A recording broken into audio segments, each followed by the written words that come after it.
నమస్కారం, NS news కి స్వాగతం. నా పేరు ఉషా. ముందుగా ముఖ్యాంశాలు. విజయవాడ కనకదుర్గమ్మ తల్లి దర్శనానికి వెళ్తున్న విజయవాడ మున్సిపల్ కార్పొరేషన్ చైర్పర్సన్ గారికి ఆటంకం. అడుగడుగున ఆపి నిర్లక్ష్యంగా వ్యవహరించిన ఆలయ సిబ్బంది, సెక్యూరిటీ సిబ్బంది.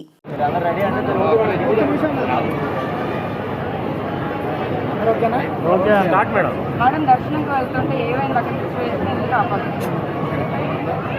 శరన్నవరాత్రులు గతంలో ఏ రకంగా జరిగినాయి, ఎవరినైనా ఎప్పుడైనా ప్రోటోకాల్ పరంగా ఎక్కడైనా ఆపడం జరిగిందా ఒకసారి విశ్లేషించుకుంటే ఇప్పుడున్న కూటమి ప్రభుత్వం అనేది అర్థమవుతుంది.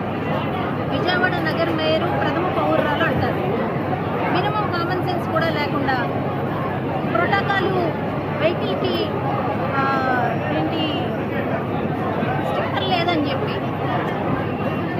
కింద దగ్గర నుంచి ఆపుతూనే ఉన్నారు. ఎక్కడ పడితే అక్కడ నేను మేయర్ని కారుకు పెద్ద బోర్డు ఉంది మేయర్ అని. ఈరోజు నగరపాలక సంస్థ లేకుండా, నగరపాలక సంస్థ సహాయ సహకారాలు లేకుండా విజయవాడలోన భవానీ దీక్షలు కానీ శరన్నవరాత్రులు కానీ నిర్వహించగలరా? కార్పొరేషన్ తరఫున